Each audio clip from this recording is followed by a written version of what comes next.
Hey, welcome back. This is Steve Vetrano. I'm here to talk about something that's been concerning me and bothering me for a while, and other people as well.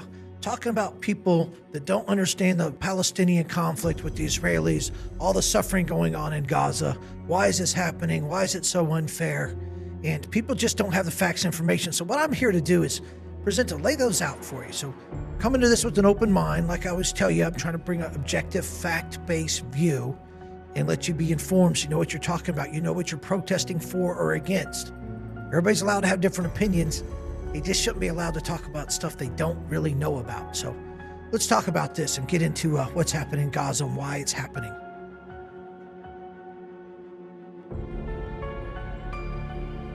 It certainly is true. Palestinian people, innocent people, women and children are suffering and dying. They're malnourished. They're thirsty. They don't even have shelter to sleep at night. They are missing food. They're getting no medical care. They are truly dying at an alarming rate because of what's happening.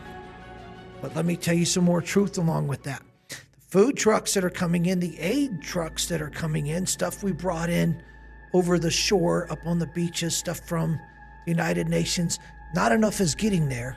But what is getting there, a whole lot of it is being diverted by Hamas to their friends and their supporters. Let me tell you, the Hamas fighters are not starving. The people in charge of the Palestinian Authority are not starving. They're leaving the innocent non-combatants to starve or go without medical care. So that's a problem. They're doing it to themselves. And they're causing fights over this stuff. The aid trucks show up and there are literally dozens of people being killed every time an aid truck shows up. Women and children or other men get killed from trying to get aid so they can survive. But that is the Palestinians and Hamas fighting with each other, stealing from each other, prioritizing. Say, well, they have to do that to survive. Well, let's see how they got into all this and figure that out. One thing you're seeing is these people in Palestine keep supporting Hamas. They're enabling them. They're helping them move weapons. They're helping them smuggle people. They're helping them transport captives so that when the Israelis get close to finding them, they can move them somewhere. They give them intelligence. They do recon, things like that. They do that so they can get a share of the food. So if you join the bad side and you're part of this promulgation of the war, then you get some rewards for you and your family. Now, to tell you about something I learned years ago before I went to Afghanistan with the Army. I was deployed there in 2010, 2011. The CIA came out with this interesting concept of what they called the $10 a day Taliban. What that was, based off of stories, interviews, Taliban, of course, is fighting the Americans and the coalition forces, right? They would go and recruit locals who needed money and pay them $10 to go dig a hole in the road so they could plant an IED. They would give somebody else $10 to go out there after midnight and put this IED in there. They would pay somebody else $10 to watch an area for them. $10 doesn't sound like much, but $2 a day is the average income for an Afghan, so $10 was a week's pay. In interviews, and literally read from the farmer's mouth, he says, I'm not for the Taliban and I don't hate the Americans. I need this money so my family can eat and survive. So if they pay me $10 to dig a hole, I'm gonna dig a hole and let my brother go place the other parts in there so that he could take care of his family. It's eye-opening. There's no ideology in there trying to survive. And I think similar things happening in the Palestinian area in Gaza because people are trying to survive. So we started this whole conflict with an estimate of 5,000 to 10,000 Hamas fighters in Gaza. 2 years later, there's an estimated 5,000 to 10,000 fighters in Hamas. Why has the number not changed? 55,000 people have been killed, most of them fighters. Why hasn't the number changed? Because they are using their own suffering of their own people to recruit them to hate Israel some more and be willing to take some action to fight Israel. So again, some people are going to say they're stuck. They have no choice. They're trapped in there. They can't go anywhere. Their houses are destroyed. Business is gone. The infrastructure doesn't exist, and they're starving. These poor people need help. But you have to go back to how we got here.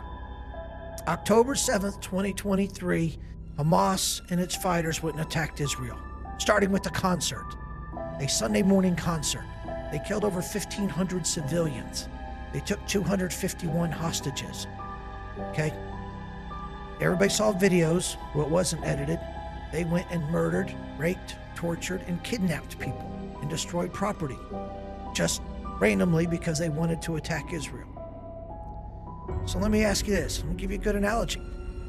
If your neighbor next door decides to get some friends, gather some guns, and cut through your fence, come into your house at 7 o'clock on a Sunday morning, and they kill your wife, rape your daughter, and kidnap your son, and go back home next door, do they get a say-so on how you react or how you respond?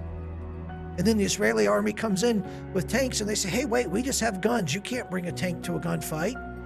Well, you shouldn't have come into my house and attacked my family. You don't get a vote in how I respond, or how forcefully I respond, or how broadly I respond. I'm allowed to go kill you and everybody in your house and your cousins that supported you and ran weapons for you, or helped you plan this, or built the little planes that they used to come in there, supplied them with the drones.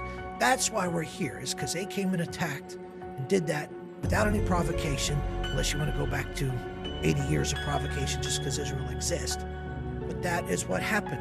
Now they're paying the consequences for it. If your neighbor had attacked you and your family like that, would you not attack them back with everything you have?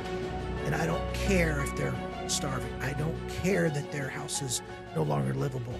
They attacked and hurt and killed your family. So that's my viewpoint on it.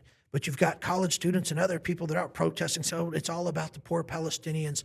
Israel's mean, they're committing genocide. They came in there across the border to commit genocide and kill Jews just because they're Jews. They did. They literally came over to their neighboring country to kill Jews because they're Jews. And when they get killed back, they claim it's genocide. That's stupid. Has no merit. So why won't this end? Well, there's a few reasons it won't end. First, Hamas still has 50 hostages out of the 250. They've been there 600 days. Why are you still holding these hostages? Let them go home. They're not even all Jewish. Some are soldiers that were Jewish or Israeli citizens. There's somebody from Tanzania who's being held hostage. There's somebody from Nepal who's a hostage. Now, the Israeli intelligence believes half of the hostages are dead. Why are you holding their dead bodies? Just so that they can't go home and have a proper burial? That's torturing the family. That's not showing any humanity. So be humane to us and feed us and give us water and shelter while we hold your kid hostage or your dead wife hostage. Does that make any sense? Does that sound fair? I don't think so. So mercy has to go both ways. Humanity has to go both ways. Also, Israel keeps demanding buffer zones. They want a little strip between Israel and Gaza so they can keep a no man's land secure so that the same attack doesn't happen again. Well, that's something that the Palestinians don't want to give up. Well, you don't really get a say-so. You've proven that you can't be trusted as a neighbor, so now they're coming up with a way to defend themselves. And as long as Israel has a stronger hand, they should have a right to defend themselves. What's also happening, it's not even in the news, is now the Palestinians, Hamas, are attacking and ambushing and using IEDs against Israeli troops. There was one incident last week where they ambushed Israeli troops on a patrol, killed 7 of them. They're still killing them. It takes me right back to the Iraq days when you had the insurgent groups battling the government of Iraq and the coalition forces and the Americans with all their IEDs and their snipers and the stuff that went on for years and how bad that was. Well, that's exactly where we're getting to be now with Gaza. So as long as Hamas keeps doing these attacks, they think it's going to get more peaceful? No, it's just going to get rougher and tougher for them. I don't know why they're such slow learners, but they keep going and poking the bear. And the bear's getting pissed off and it's taking action. And the more they do to provoke the bear, the bigger the actions are. I don't know why they can't figure out that everything they do is costing them more.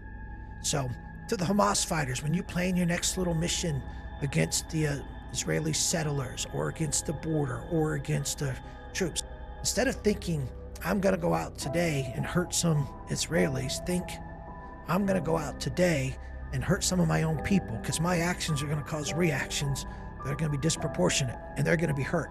So you're not doing anything for yourself or your cause. You're doing stuff to harm your own people.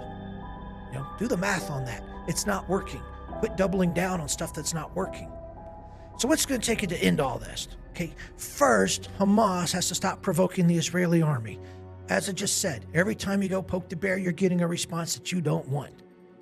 Learn from your mistakes, dummies. Quit doing it. Stop that. The Palestinian people need to quit supporting Hamas, hiding them, helping them transport stuff, giving them intelligence. You're helping this keep going. Remember, there's 4,000 to 5,000 Hamas fighters. There's 2 million displaced people. It's a 400-to-1 ratio. Do you think you could stand up to them a little bit? Do you think you could say, no, we're not doing it? No, you're afraid for yourself personally. Let your entire community be destroyed. Let your family be destroyed because you're threatened by some Hamas fighter. Well, maybe some of you need to band together. Stand up for yourselves a little bit. Most importantly, release the hostages. There's no point in having them anymore. You think this is your bargaining chip? No, it's the honey that's attracting the ants that are coming there and destroying you piece by piece. Send the hostages home. Send the remains home so you can be respectful. Then someone might want to listen to you. But you keep dangling that, and that carrot's not working for you. That bargaining chip isn't the bargaining chip you think it is. So come to the table, realize where you're at, stop the attacks, and everybody can come back to being a normal life, okay? As much as anybody else does, I wish the Palestinian people luck. I don't want to see children starving. I don't want to see them dying from lack of medical care or disease. Nobody wants to see that. But as long as they're surrounded by and supporting the people that are attacking Israel, that's what you're going to get. That's reality. So redo your math, rethink it, and we'll try a different approach. Thank you.